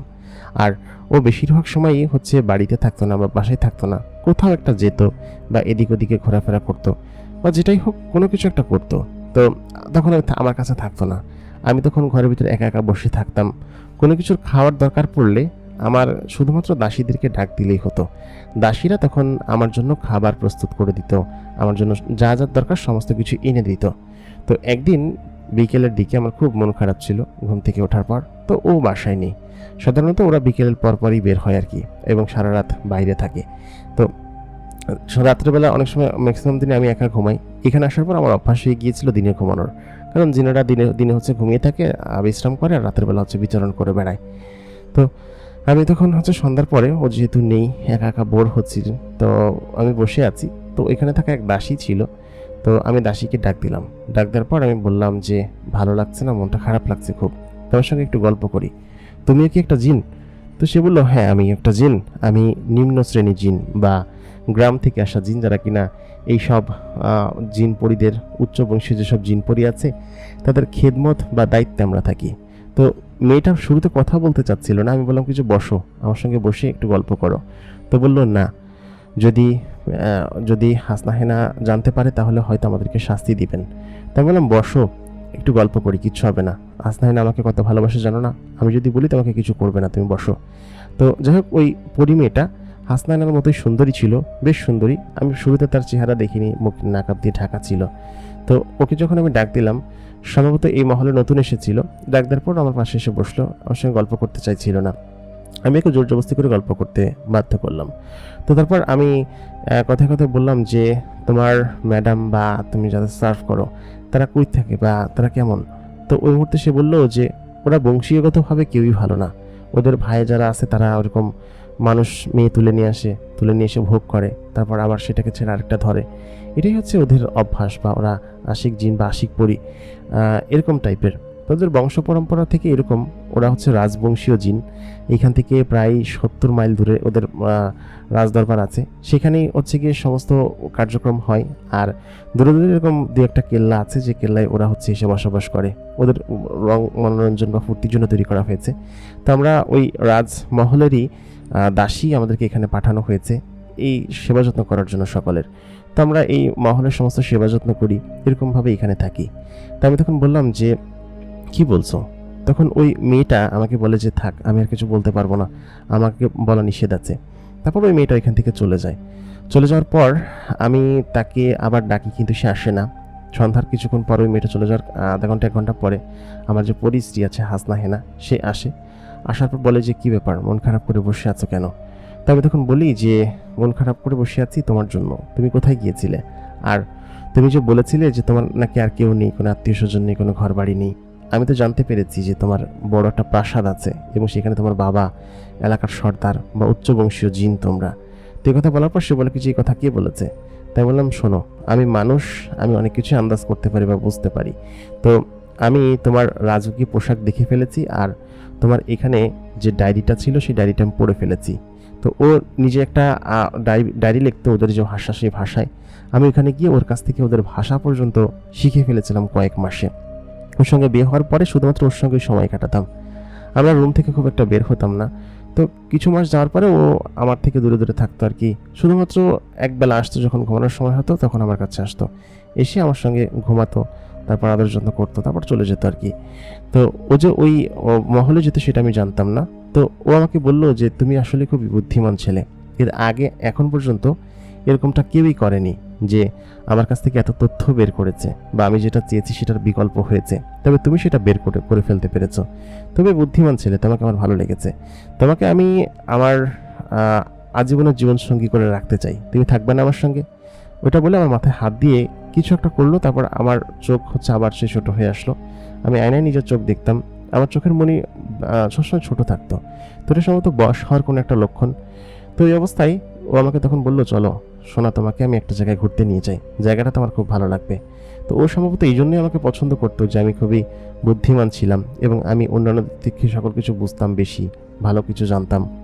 তো আমি তখন ওর সঙ্গে ওই রাত্রেবেলা উড়ন্ত অবস্থায় ওদের যে বড় প্রাসাদ আছে সেই প্রাসাদের আগে একটা বড় জঙ্গল টাইপের এলাকা আছে, সম্ভবত কোনো একটা বাগানটা ওদের প্রাসাদের কর্মচারীরা নিজে থেকেই তৈরি করা বাগান। তো সেই বাগানে যাওয়ার পর আমি তখন ওইখান থেকে ওকে বললাম যে এটা কোন জায়গায়। ও বললো এটা আমাদের বাগান এবং খুব সুন্দর স্থান, আমার কাছে এটা খুব ভালো লাগে, তোমাকে নিয়ে আসলাম, আমার আজ পর্যন্ত কোথাও কাউকে নিয়ে আসিনি, এখানে আমার ব্যক্তিগত বাগান। তো কথা বলার পর আমি খুব খুশি হয়ে গেলাম। ওদিনকে ওদের ওই বাগানটা ঘুরলাম, বাগান ঘোরার পরে তারপর ওদের যে বড় প্রাসাদ আছে সেই প্রাসাদ ঘুরলাম। সব কিছু ঘুরে দেখার পর আমার কাছে খুব আনন্দ লাগলো, খুব ভালো লাগলো। ও আমার নিজে থেকেই এই জিনিসগুলো কখনো করে না, অন্য মানুষকে সেখানে নিয়ে যায় না। তো যাক, ও নিয়ে যাওয়ার পরে আমাকে এখান থেকে ওদিনকে নিয়ে আসলো, আনার পর আমি খুব খুশি ছিলাম মোটামুটি। তো ওই দাসী যে আমাকে এই কথা বলেছে সেটা আমি ওকে জানাইনি বা ওকে আমি বলিও নি যে এই অবস্থা। তো কথা বলার পর দাসী ভয়ে ছিল খুব, আমি প্রাসাদে গিয়েছি আজকে এটা জানার পরে। তো আমার স্ত্রী তখন চলে গেল, ও আমাকে বাসায় দিয়েও চলে গেল, বললো কি যে থাকো তুমি, আমি সকালে ফিরবো, আমি এখন একটা কাজে যাচ্ছি। তাই বলে ওইখান থেকে চলে গেল। আমি তো প্রাসাদেই থাকতাম, প্রাসাদের 3 তলার ওই দক্ষিণ সাইডের কোনাটায়। তো আমি দাসীকে ডাক দিলাম, ডাক দেওয়ার পর আমি বললাম যে দাসী, তুমি ভয় পেও না, আমি ওকে বুদ্ধি করে ঘুরিয়ে দিয়েছি, ও চিন্তা করবে না বা বুঝতে পারবে না। যাই হোক, তোমাকে ধন্যবাদ, তুমি এখন যাও। তারপর ও চলে গেল এবং বলল, জি আপনি আপনার অনুমতি বা আপনার যে কোনো অর্ডার আমি যে কোনো সময় মানতে বাধ্য। তো যাক, এর পরের দিন থেকে আমার স্ত্রী বেশিরভাগ সময় আমার কাছে থাকতো না। তখন প্রায় আমাদের বিয়ের বছরখানিক পার হয়ে গিয়েছিল। আমরা একসঙ্গে থাকি, একসঙ্গে ভালোবাসি একে অন্যকে, একসঙ্গে গল্পগুজব করি। তো ওই 1 বছর 1.5 বছর পর্যন্ত আমাকে পুরোপুরি বশে রাখছে আর কি, বশ করে রাখছে। তা আমি বিষয়টা বুঝতাম না। তো ওই দাসীর সঙ্গে তখন আমার প্রায় নিয়মিত কথা হতো। আমার সঙ্গে ওকে যখন আমি ডাক দিতাম ও কথা বলতে চাইতো না, তবে ওর সঙ্গে আমার নিয়মিত কথা হতো টুকটাক, এবং আমার সঙ্গে ওর খুব ভালো একটা সম্পর্ক গড়ে ওঠে, মানে বন্ধুত্বের সম্পর্ক। তো বন্ধুত্বের সম্পর্ক এবং ভালো সম্পর্ক গড়ে ওঠে যেহেতু, একদিন বিকেলবেলা আমি এবং ও আমাদের ওই বড় ভবনের বারান্দায় বা যে কোনো একটা জায়গায় বসে গল্প করতেছি আর কি। তো গল্প করার এক পর্যায়ে হঠাৎ করেই ও আমাকে বলে যে তোমাকে এখান থেকে চলে যাওয়া উচিত বা এখান থেকে ফিরে যাওয়া উচিত, তোমার জগতে তোমাকে এখানে থাকা উচিত না, সঙ্গে এখানে যত ছেলে আছে সমস্ত ছেলেকে নিয়ে চলে যাওয়া উচিত। তাই আমি তখন বললাম, কেন, কীভাবে, কিসের জন্য? তো তখন আমাকে বলল যে এটার কিছু কারণ আছে। কারণ হচ্ছে কি, তোমাকে যদিও এটা বলা নিষেধ, তবুও তোমাকে বলছি, যেহেতু তুমি আমার খুব ভালো বন্ধু হয়ে উঠেছ। ওর সঙ্গে আমার অনেক গল্প হতো, আমার বাড়ির সম্পর্কে গল্প হতো, কি কি আছে সেই সম্পর্কে। তবে আমার বাড়ির সম্পর্কে কোনো চিন্তা হতো না, কারণ ও আমাকে বশ করে রেখেছে। ও আমাকে ওর ওর জীবন সম্পর্কে বলল। ও বলেছিল যে ও হচ্ছে গিয়ে গ্রামের নিম্ন শ্রেণীর দাসী, যারা কিনা কাজের সন্ধানে মহলে যায় এবং মহলে কাজ করে। তো এখান থেকেই মূলত কাজ শুরু এবং তারপর থেকেই মহলের পার্মানেন্ট দাসী হয়ে গিয়েছে, মাঝে মধ্যে বাড়িতে গ্রামে বেড়াতে যায়। ওরা খুবই দরিদ্র জিন এবং দরিদ্রতার মধ্যেই ওরা বসবাস করে। এটা আমাকে জানানোর পর তারপর বলতেছে যে আপনি খুব ভালো মানুষ, আপনি এখানে আসার পরও আপনার স্রষ্টার প্রতি ইবাদত করা ভোলেন নাই। আমি আপনাকে দেখেছি যে চাঁদ এবং সূর্য দেখে আপনি হচ্ছে কি নামাজ আদায় করেন, সবসময় আল্লাহর ইবাদত করেন। তো আপনার মতো একজন ভালো মানুষকে আমি ঠকাই কীভাবে, বা বছরের পর বছর ও আপনাকে এরকমভাবে ঠকাচ্ছে, বিষয়টা আসলে আমার কাছে ভালো লাগছে না ওরকমটা। তো এই কথা বলার পর তখন আমাকে ওই মেয়েটা ও আমাকে বলল যে আসলে ওই জিন মেয়েটা তোমাকে বশ করে রেখেছে, এমনভাবে বশ করে রেখেছে যে তুমি কিছুই টের পাবে না বা তোমার কোনো হিতাহিত জ্ঞানই থাকবে না। বছরের পর বছর, যুগের পর যুগ কেটে যাবে। যখন ওর মন ভরে যাবে তখন তোমাকে বশ থেকে ছেড়ে দিবে, ছেড়ে দিয়ে তখন তোমাকে এই প্রাসাদের দাস হিসেবে রাখবে। তো এই কথা বলার পর আমার কাছে ওর কথা বিশ্বাস হচ্ছিল না। বললাম কিছু রাখুক গিয়ে, আমার কোনো কিছু নেই, আমার ওকে ভালো লাগে। তো ও তো বুঝতে পারতেছিল যে আমি বশ হয়ে আছি। ও আমাকে তখন বলল যে ঠিক আছে, তুমি এক কাজ করো, তোমাকে আমি আগামীকালকে দুপুর বিকালের পরপর যখন এখান থেকে হাসনা হেনা বের হয়ে যাবে তখন তোমাকে আমি একটা জায়গায় নিয়ে যাব। আমার তো এটা করার ক্ষমতা নেই, তবে ওই লোকটার ক্ষমতা আছে। উনি একটা খুব কামেল এবং ভালো জিন, মুসলিম জিন, এবং উনি জিনিসগুলো খুব ভালো পারে। এবং এক কাজ করলে ভালো হয়, আমি তোমাকে ওর কাছে নিয়ে যাব। নিয়ে গেলে তুমি হয়তো তোমার বশ কাটিয়ে তুমি নিজের হিতাহিত জ্ঞানে ফিরে আসতে পারবে, বুঝতে পারবে যে তোমাকে কি পরিমাণ বোকা বানিয়ে এখানে রাখা হয়েছে। তবে তখন বললাম আচ্ছা ঠিক আছে, আমি যাব। তুমি যেহেতু বলছো, আমার খুব কাছের তুমি। আমার হাসনা হেনার সঙ্গে খুব কম কথা হতো, শুধুমাত্র রাত্রে ঘুমানোর টাইমে ওর সঙ্গে কথা হতো।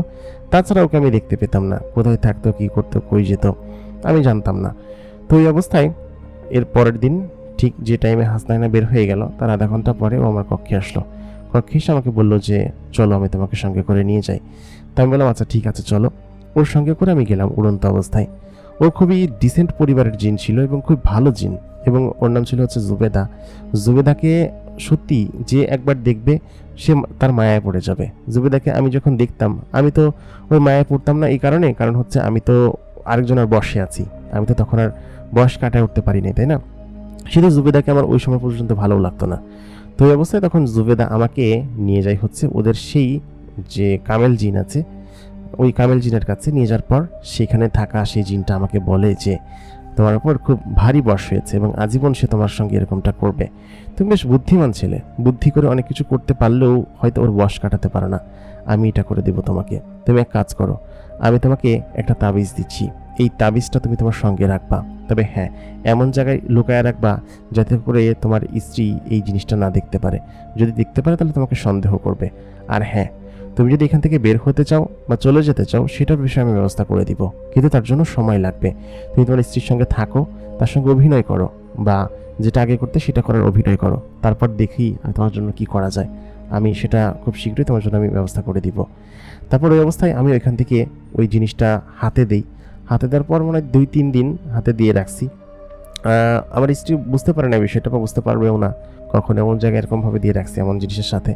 তো এই অবস্থায় তখন 2-3 দিন পরে কেন যেন আমার মনের মধ্যে একটা অন্যরকম বাড়ির প্রতি টান চলে আসলো, বা আমি কোথায় থাকতাম, কি করতাম, এই বিষয়ের প্রতি একটা অন্যরকম টান চলে আসলো। তা আমি তখন বুঝতে পারলাম যে আসলেই আমাকে হাসনা হেনা এখানে আনার পরে সম্পূর্ণরূপে বশ করে রেখেছিল, এবং বশে রেখেই আমাকে ওরা ব্যবহার করেছে। তারপর হাসনা হেনা যখন আমার কাছে রাতে কাছে আসতো, কেন জানি না ওর শরীর আমার কাছে ভালো লাগতো না, বা ওর কথাবার্তা, ওর সমস্ত কিছু আমার কাছে ভালো লাগতো না। তবে আমার দিনের পর দিন ওর সঙ্গে অভিনয় করে যেতে হয়েছে, ওর সঙ্গে কথা বলতে হয়েছে নিয়মিত টানা। তো এই জিনিসটা হচ্ছে কি আমার কাছে খুব বিরক্ত লাগতো যখন আমার বশ কেটে গেল বা আমার হাতে ওই তাবিজটা দেওয়া হলো। তো আমি তখন ওর সঙ্গে থাকতে একটু অন্যরকম লাগতো, ওর কথাবার্তা, আচার-আচরণ, মানে দাসীদের সঙ্গে খারাপ আচরণ করা, ওর অন্যান্য সমস্ত চালচলন, তারপরে রাতে না ফেরা, এই জিনিসগুলো আমার কাছে খুব বাজে লাগতো। তো ওই টাইমটাতে আমাকে জুবেদা সময় দিত, মানে ওর সঙ্গে আমার খুব ভালো একটা সম্পর্ক ছিল অনেক আগে থেকেই। জুবেদা যেহেতু আমার জন্য এতখানি উপকার করেছে, তারপর ওই যেসব আগেরকার যেসব জিন যারা কিনা এখানে এসেছে ওর সঙ্গে, বা ও তুলে নিয়ে এসেছে, কখনো ফেরত দিয়ে আসেনি, ওই সমস্ত ছেলেপুলেদের সঙ্গে কথা বলার পরে আমি পুরোপুরিভাবে বুঝতে পারলাম যে আমাকে সম্পূর্ণ বশে নিয়ে খুব বশ করে এতদিন পর্যন্ত এখানে রেখেছে। এবং আমাকে সে জানালো তোমার হয়তো যেহেতু বশ কেটে গিয়েছে, তার মানে তোমাকে আর তার ভালো লাগছে না, সে নিশ্চয়ই দেখবে 2 দিন পরে হঠাৎ করে একটা নতুন ছেলে নিয়ে আসবে, এবং সেই ছেলেটা আনার পর তুমি হয়তো এখানে আমাদের দাস হয়ে থাকবে। আমরা তো তাও 6-7 বছর থেকেছি তার সঙ্গে, তুমি তো ভাই 2 বছরও থাকতে পারলা না। তা আমি বললাম কি যে আচ্ছা ঠিক আছে, যে কয় বছরই থাকি দেখি কি করা যায়। তারপর ওরা মূলত হচ্ছে গিয়ে আমাকে টিটকারি করতে থাকে, এবং আমি তো জানি যে আমার কাছে কি আছে, বা কেন আমি ওই বস থেকে আলাদা হয়ে গিয়েছি, বা আমাকে জুবেদা হেল্প করেছে।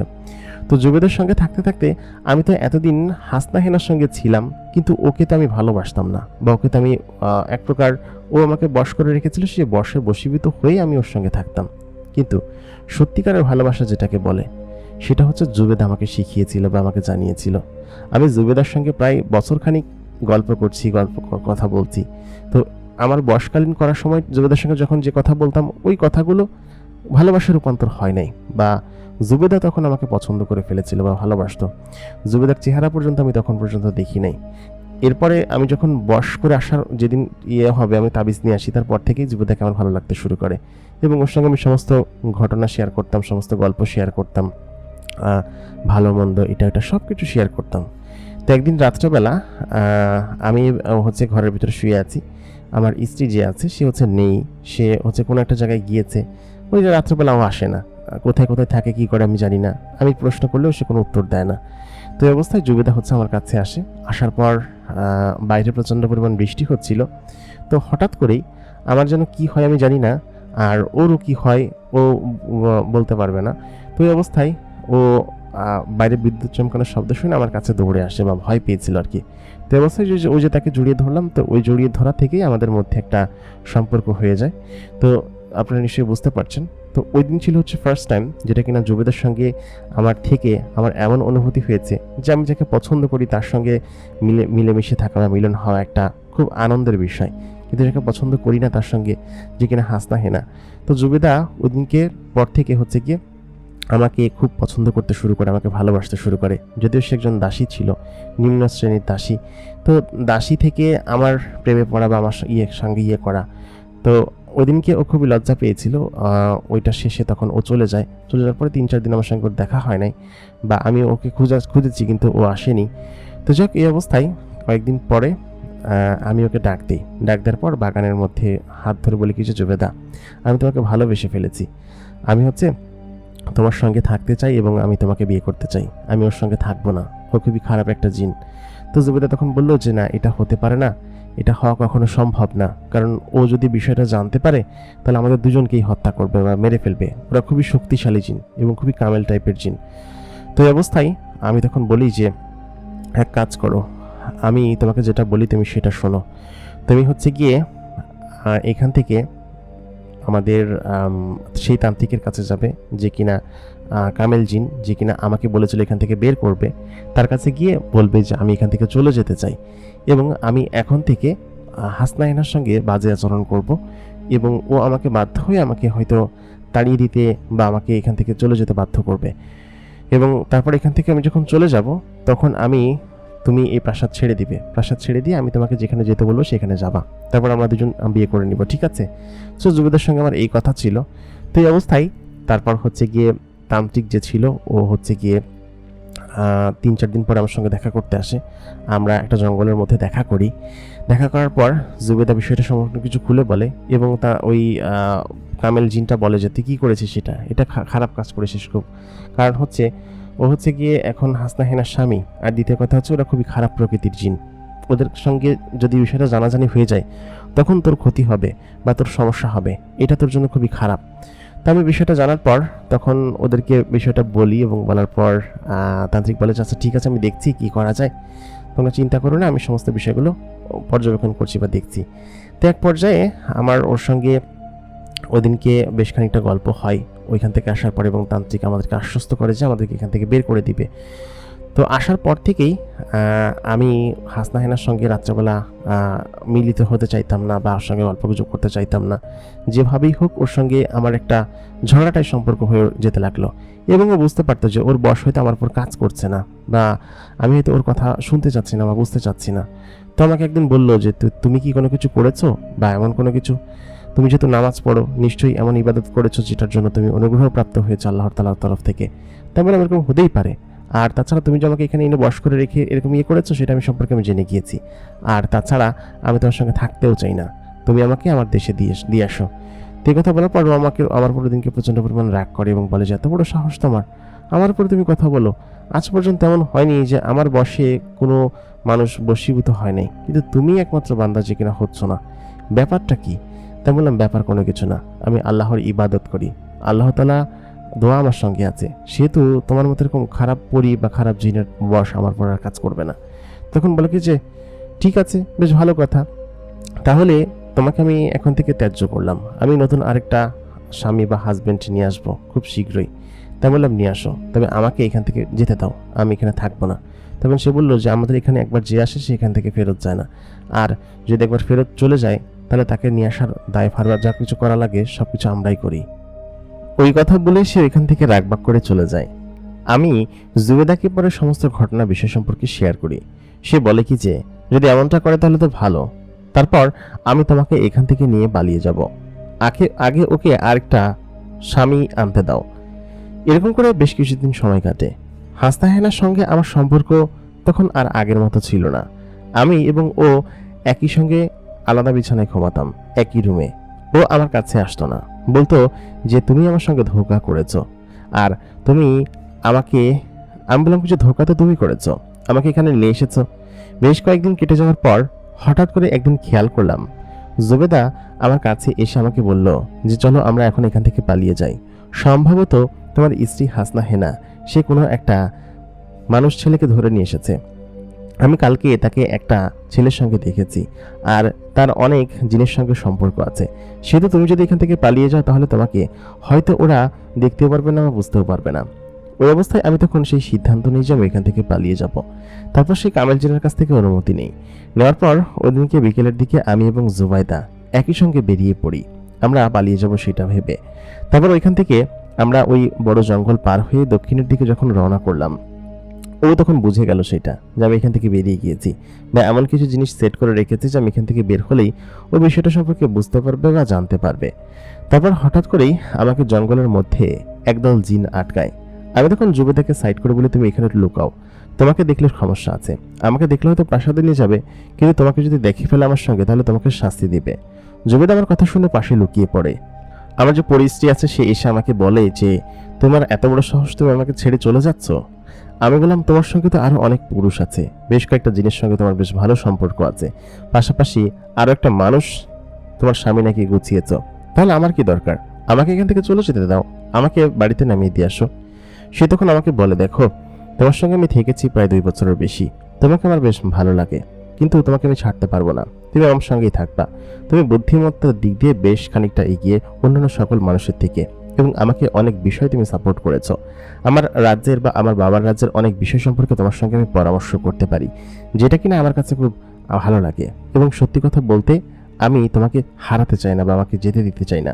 যদি তুমি ঠিক কথা বলেছো তবে আমি তোমাকে যেতে দিব না। তাই বলে আমার হাত ধরে ও তখন আমাকে প্রাসাদে নিয়ে আসে।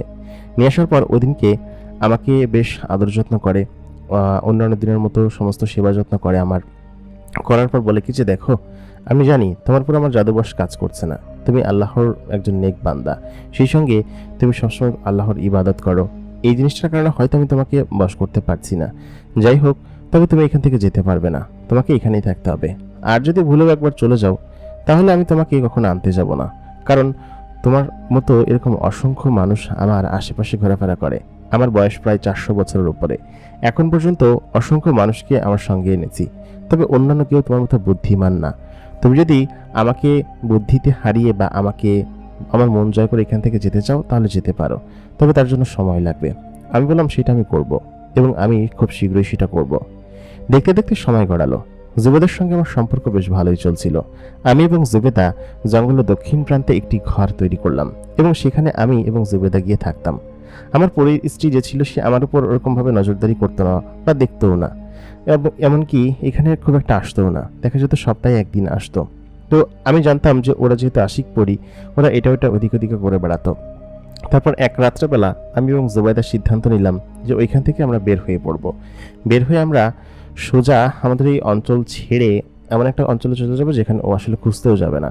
তো এমনিতে হাসনা হিনা আমাকে বেশ পছন্দ করতো, তবে আমার কিছু কিছু কথা ও ডিফেন্ড করতে পারতো না, বা আমার সঙ্গেও পারতো না, বিদায়ী ও আমার প্রতি মন আস্তে আস্তে উঠে যেতে লাগলো, বা আমি কি করতাম সেটা সম্পর্কে ওর ধারণাও ছিল না। আর অন্যান্য যেসব মানুষেরা এখানে এসেছিল ওরা আসলে মূলত হচ্ছে গিয়ে কোনো জিনেদের সঙ্গে ভালো খাতির করতে পারেনি, হয়তো ওরকম হলে ও চলে যেতে পারতো এখান থেকে। তো জুবেদার সঙ্গে আমার সম্পর্ক তখন প্রেমের সম্পর্ক হয়ে ওঠে, বেশ ভালো সম্পর্ক। তো হাসনা হেনা তখন সপ্তাহে বা মাসে 1 দিন বা 2 দিন এরকম ভাবে করে আসতো। তখন জুবেদা এবং আমার রাস্তা সম্পূর্ণ ক্লিয়ার হয়ে যাবে, পরিষ্কার হয়ে যায়। তবে হাসনা হেনা আমাকে ওইখান থেকে ছাড়বে না, এটা আমি খুব ভালোভাবেই জানি। আমার পিছনে বেশ কিছু জিন পাহারাদার লাগিয়ে রেখেছে যে আমি কোথায় যাই কি করি, কিন্তু জুবেদার বিষয়টা ওরা কখনো ধরতে পারেনি। আমি ওরকমভাবে ওদেরকে চকমা দিয়ে বের হয়ে যাই। তো একদিন আমি এবং জুবেদা ভাবলাম এখান থেকে পালাবো। তো পালাবো হচ্ছে ওদের থ্রুতেই। তো ওদের দুটো জিনকে আমি বোকা বানালাম যে আমি হচ্ছে গিয়ে এখানে যাব, তুমি আমাকে নিয়ে চলো। তো যাই হোক, ওদের দুজন জিনকে বোকা বানিয়ে ভয় দেখিয়ে এক প্রকার ব্ল্যাকমেইল করে, ওদের কিছু কিছু দুর্বলতা আছে যা কিনা আমি জানতাম, ব্ল্যাকমেইল করে আমাকে মানুষের জগতে নামিয়ে দিয়ে আসতে বাধ্য করি, যাতে করে এটা না বলতে পারে যে আমি একা একা চলে এসেছি। তো এখান থেকে চলে আসার পর আমি হচ্ছে গিয়ে ঠিক ওই বড়ই গাছের গোড়ায় যেখান থেকে আমাকে তুলে নিয়ে গেছিলো ওইখানটাই হচ্ছে আমাকে নামিয়ে দিয়ে যায়। এবং নামিয়ে দিয়ে যাওয়ার পরে আমি বলি যে তোমরা যাও, আমি আসছি। এবং ওদেরকে এমনভাবে ভয় দেখাইছি যে ওরা এটা করতে বাধ্য হয়েছে। এটা আমার টেকনিক ছিল। পাশাপাশি পীর সাহেব যে ছিলেন কামেল জিন, তিনিও আমাকে কিছুটা শিখাই দিয়েছিল যে জিনাদের দুর্বলতা কোথায়। তারপরে আমাকে নামাই দিতে বাধ্য হয়েছে। তারপরে দৌড়াতে দৌড়াইতে আমি চেয়ারম্যানের বাড়িতে ঢুকলাম। ঢোকার পরে আমার এই কাকার সঙ্গে দেখা হইলো। তো আমি ওই মাস্টারের কাছ থেকে এই পর্যন্তই ঘটনা শুনছি। মাস্টার পর ওইখান থেকে দৌড়ায় এসে আমার কাছে, তো এখানে এসে বসার পর হাঁপাচ্ছিল। তো এই বাড়িতে তো ওই হাসনা হেনা নামে যে পরিটা ছিল তার তো ঢোকার কোনো পরিবেশ ছিল না, বা সে ঢুকতেও পারতো না। তো মাস্টার আমাদের এই বাড়িতে 2 দিন থাকে, এবং ওই 2 দিন আমি দেখছি যে হাসনা হেনা ওই বড়ই গাছের কাছে এসে ওকে ডাকতো, যে বলতো যে তুই আয় আমার কাছে, না হলে তোর খবর আছে, তোর ক্ষতি করব আমি, তোকে কোথাও যেতে দিব না। তো 2 দিন ওরকমভাবে কেটে যাওয়ার পরে আর সে আসে না এদিকে। লাস্টের দিন হচ্ছে গিয়ে মাস্টার ওই জিনকে দূর থেকেই বলে যে তোর চেলারাই আমাকে নামিয়ে দিয়ে গিয়েছে, তুই আমাকে শর্ত দিয়েছিলি, যদি তোরা আমাকে এই মাটি পর্যন্ত দিয়ে যাস তাহলে আমাকে আর তুই নিতে পারবি না। শর্ত কি ভুলে গেছিস তুই? তোর মনে আছে তুই আমাকে এরকম একটা কথা বলছিলি, বুদ্ধি করে যদি তুই এখান থেকে আমাদের কাউকে দিয়ে যদি এখানে তুই নেমে যেতে পারিস তাহলে তোর পেছনে আমি আর যাবো না, এরকম একটা কথা বলেছিলি। তখন হাসনা হেনা বলে কি যে ঠিক আছে, তাহলে তুই তোর বুদ্ধিতে জিতে গেলি, তবে আমার দেখা সব থেকে ভালো মানুষ এবং বুদ্ধিমান মানুষ ছিলি তুই, যাকে কিনা আমার খুব ভালো লেগেছিল। তবে কিছু করার নেই, তোর বুদ্ধির কাছে আমি হেরে গিয়েছি। ওই কথা বলার পর হাসনা হেনা সেখানে আমার চোখের সামনে চলে যায় এবং ওকে কথা বলতে আমি দেখেছি। তারপরের দিন মাস্টার এখান থেকে চলে যায় এবং বলেছিল যে ও হচ্ছে জুবেদার সঙ্গে দেখা করবে। জুবেদা প্রাসাদ ছেড়ে দিয়ে ওর সঙ্গে হয়তো এখন থাকে, বা কোথায় থাকে সেই বিষয়ে আমি জানি না। তবে এটা সত্য ঘটনা, যেটা তোকে বললাম। তো আমি ওই ফকির সাহেবের ঘটনাটা শুনে তখন বললাম যে তাহলে কি মাস্টার এখন কোথায় আছে আপনি জানেন না? সে বলল না, কোথায় আছে আমি জানি না, তবে সত্যি কথা বলতে ওখানে আসলেই কিছু একটা আছে।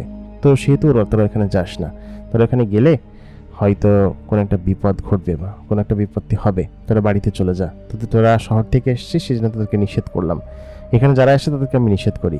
আর ওই যে দূরে আম গাছটা দেখতেছিস, আম গাছের ওই পরেই আর বন্ধটা বন্ধ, মানে হচ্ছে গিয়ে কলসি পোতা নেই, ওই পাশে গেলেই কোনো একটা বিপদ হবে। তো যাই হোক, ওই রাত্রেবেলা আমি আমার বন্ধু এবং আমার কাজিন যে ছিল তাকে সঙ্গে করে নিয়ে আমি বাড়ির দিকে রওনা করি। কিন্তু আমার একটা জিনিস সবসময় কৌতূহল জাগতে শুরু করলো তখন, যে আদৌ কি এটা সত্য, আমি সেই জিনিসটা দেখতে চাই। তো ওদিনকে রাত্রেবেলা এসে আমি ফকিরের সঙ্গে বললাম যে আমি আজকে রাত্রে আপনার সঙ্গে থাকবো, এবং আপনি বলেছিলেন আমাবস্যা রাতগুলোতে ও এখানে এসে বসে আকাশ থেকে। তো আমি পরপর 2 দিন হচ্ছে গিয়ে ফকিরের সঙ্গে থাকছি, তো ওরকম কোনো কিছু দেখলাম না। 3 দিনের মাথায় আমি রাত ভরে জেগেছিলাম বড়ই গাছটার দিকে। তো হঠাৎ করে আমি বড়ই গাছের দিকে অর্ধরাত্রে উঠে তাকায় দেখি যে বিশাল আকৃতির ডানাওয়ালা একটা মানুষ বসে আছে, পরনে সাদা কাপড়, জল করতেছে, এক প্রকার অলৌকিক কোনো বস্তু আর কি। নিজের চোখে না দেখলে আমি আসলে বিশ্বাস করতাম না। তো ওই জিনিসটা যখন আমার দিকে নজর করছে বা আমাকে দেখছে, আমি শহরে থাকছি, সুদর্শন ছেলে, আমাকে ইশারা দিয়ে ডাকতেছিল এদিকায়, এবং আমাকে ও খুব সহজভাবে বশও করে ফেলছিল। মানে আমি প্রায় ওই কলসির ওই পাটটা পারই করে ফেলতেছিলাম, যদি পার করে ফেলতাম তাহলে হয়তো আমাকে ধরে নিয়ে যাইতো, ওই যে বড়ই গাছের যে পরিটা আছে সে আমাকে ধরে নিয়ে যাইতো। কিন্তু ফকিরটা আমাকে আটকে ফেলে, আমাকে ধরে ফেলে, বলে কই যাচ্ছিস তুই? তারপর আমি আসলে বুঝতে পারি যে আসলে আমার দূর থেকেও আমাকে বশ করে ফেলছে এবং আমাকে কাছে ডাকতেছে। উনি না থাকলে সত্যি আমি ওনার কাছে চলে যেতাম, এবং তারপর কি হইতো আমার জানা ছিল না। তো ওই ঘটনার পর থেকে ফকির আমাকে বলে কি যে তুই ভুল দিকে পা বাড়াচ্ছিলি, ও তোকে বশ করে ফেলেছিল দূর থেকে, এই জন্য এদিকটাই কেউ আসতে চায় না, বাইরের কোনো লোকজন আসলে এরকমভাবে আটকে যায়। যাই হোক, যেটা হয়েছে ভালোই হয়েছে, আমি ছিলাম, তুই বেঁচে গেছিস, তবে তোর মনের আশাটা তো পূর্ণ হয়েছে তাকে দেখার, দেখছিস তো তাই না, এবং বুঝতে তো পারছিস সে কীভাবে মানুষকে বশ করে এখান থেকে নিয়ে যায়। আমি বললাম জি জি কাকা, আমি বুঝতে পারছি। তারপর ও ওইখান থেকে আমি চলে আসি। আসার পর ওই দিনকে সকাল হওয়ার পর ওই বাসে আমি ঢাকা চলে আসি। আমি আর কোনো দিন গ্রামে যাই নাই, এই আজকে প্রায় অনেক বছর পার হইল। আমি কখনো গ্রামে যাই নাই, আর যদি কোনো দিন যাইও অন্ততপক্ষে ওই দিকটাই আমি যাব না, যেখানটায় ওই বলের গাছের সেই হাসনা হেনা পরীকে আমি দেখেছিলাম। তবে একটা জিনিস আমার কাছে খুব ভালো লেগেছিল, সেটা হচ্ছে ওই যে আমাদের যে মাস্টার, ওই মাস্টারের সঙ্গে জুবেদার কোথায় থাকে কি করে, এটা আমার জানার খুব শখ। সেই জন্য ওই মাস্টার সম্পর্কে আমি অনেক খোঁজ করেছি, মাস্টার কোথায় কোথায় ওইখান থেকে ট্রান্সফার হয়ে গেছে, কোথায় তার বাড়ি, এই বিষয় সম্পর্কে খোঁজ খবর করেছি, কিন্তু আজ পর্যন্ত সেই মাস্টারের খোঁজ আমি পাইনি। যদি পাই তাহলে মাস্টারের সঙ্গে দেখা করব, তার সঙ্গে যে পরিটা আছে জুবেদা তার সম্পর্কে জিজ্ঞেস করব। যদি এমন হয় যে তাকে আমি সে তার সঙ্গেই থাকে, তাহলে তাকে আমি দেখে আসবো, কারণ এর আগে আমি জিন দেখেছি এবং হাসনা হেনার কথাও তাকে আমি বলবো। তো এই ছিল হচ্ছে আমাদের আজকের প্রথম ঘটনা। আশা করি ঘটনাটি আপনাদের কাছে ভালো লেগেছে। ভালো লাগলে কিন্তু অবশ্যই আমাদেরকে লাইক, কমেন্ট, শেয়ার এবং সাবস্ক্রাইব করবেন, সেই সঙ্গে আমাদের সঙ্গেই থাকুন। আমরা আজকের দ্বিতীয় ঘটনায় চলে যাব। দ্বিতীয় ঘটনা একটু ছোট, এবং আমাদেরকে দ্বিতীয় ঘটনাটি পাঠিয়েছেন সিরাজগঞ্জ থেকে একজন। তিনি তার ঘটনাটি ছোট করে লিখে পাঠিয়েছেন, সেই ঘটনাটি আমি আপনাদের সঙ্গে শেয়ার করছি। ঘটনাটি ঘটেছিল তার এক দাদার সঙ্গে। তার দাদা হচ্ছে একটা নৌকার মাঝি ছিল। তো ওই একদিনই তার দাদা সেই পরীটাকে দেখতে পায় এবং সেই পরীটাকে সে বাঁচিয়ে উদ্ধার করেছিল, এবং যাত্রাপথে তার সঙ্গে এমন এমন কিছু ঘটনা ঘটেছিল যা কিনা সে পরবর্তীতে বলেছে। তো সেদিনটা ছিল হচ্ছে ঝড় বৃষ্টির এক অন্ধকারচ্ছন্ন রাত। সেই রাত্রেবেলা উনি হচ্ছে গিয়ে ওনার নৌকাটা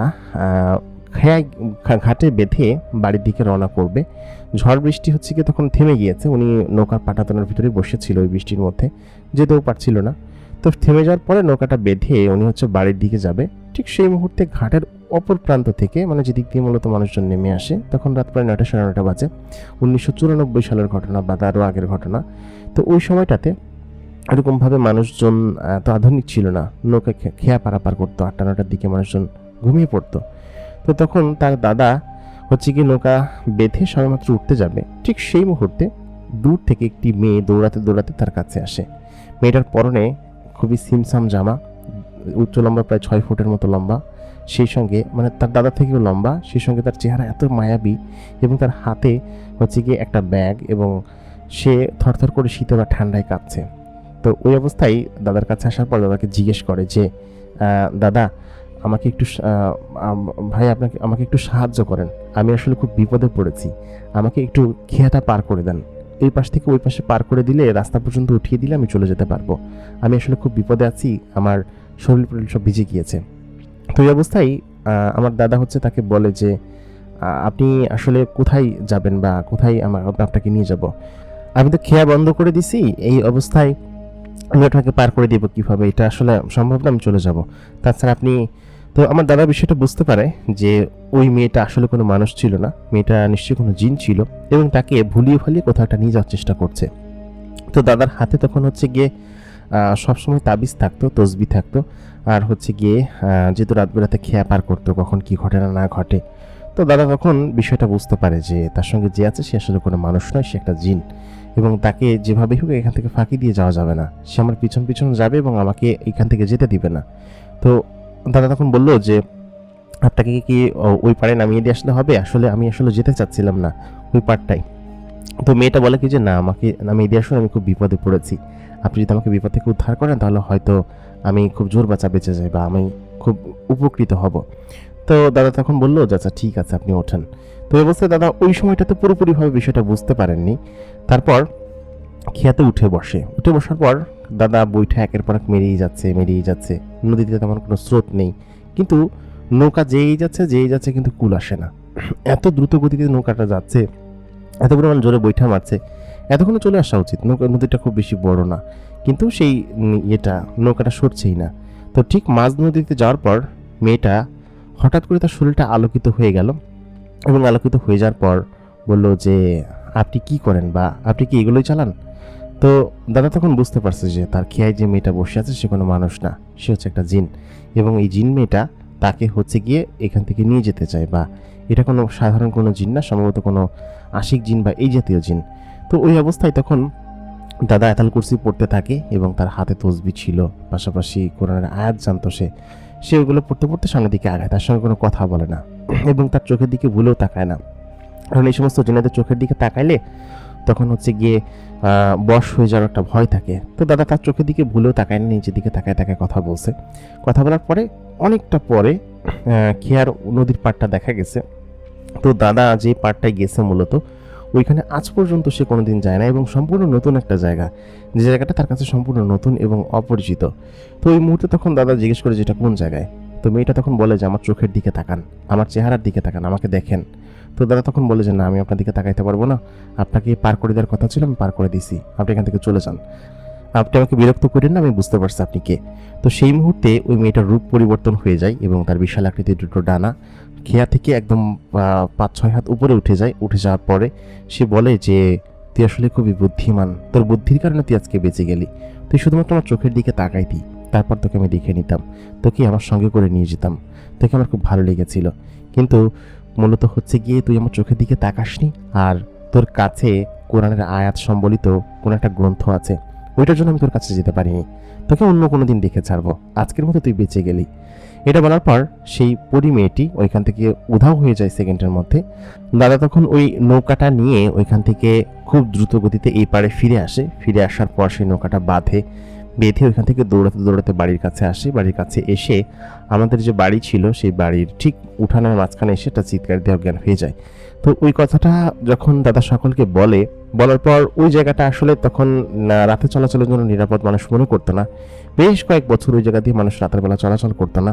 ইভেন এখন পর্যন্ত ওই জায়গায় সম্পর্কে মানুষের ভ্রান্ত ধারণা আছে, যদিও এখন আধুনিক সময় হয়ে গিয়েছে, ঘাট আধুনিক হয়েছে, আগের মতো এরকম জংলা টংলা নেই, তবু মানুষজন কেন যেন রাত্রেবেলা দিক দিয়ে আসলে এখনও সেই কথা মনে করে, দাদার এই ঘটনা মনে করে যে এখানে কোনো জিন আছে। তো দাদাকেও সেদিনকে নিয়ে যেতে হয়তো শুধুমাত্র ওই একটা কারণে দাদা বুঝতে পেরেছিল, আর হচ্ছে তার চোখের দিকে তাকায় নেই। এবং দাদার কাছে সবসময় তাবিজ থাকতো, তসবি থাকতো, ছোট একটা কোরআন শরীফ থাকতো। তো ওই জিনিসগুলোর জন্য হয়তো সে বেঁচে গিয়েছে ওইখান থেকে। তো এই ছিল হচ্ছে আমাদের দ্বিতীয় ঘটনা, খুবই ছোট একটি ঘটনা ছিল, আমাদের কাছে এসেছিল। তো ছোট ঘটনা সাধারণত আমাদের গল্পে আমাদের একটা এপিসোডে শেয়ার করা হয় না, তো ভেবেছি ছোট ছোট কয়েকটা ঘটনা নিয়ে আমরা সম্পূর্ণ একটা এপিসোড তৈরি করবো পরবর্তীতে। তো সেহেতু যারা ছোট ছোট ঘটনা শেয়ার করতে চান একত্র করে আমরা আপনাদের শ্রোতা বন্ধুদের সঙ্গে শেয়ার করব। আশা করি আমাদের আজকের ঘটনাটি আপনাদের কাছে ভালো লেগেছে। ভালো লাগলে অবশ্যই লাইক করবেন, কমেন্ট করবেন, শেয়ার করবেন, সেই সঙ্গে আমাদের এই চ্যানেলটিকে সাবস্ক্রাইব করে রাখবেন। এতক্ষণ কণ্ঠে আমি RJ ইমরান আপনাদের সঙ্গে ছিলাম। আপনারা দেখছেন দ্য মেগা বক্স।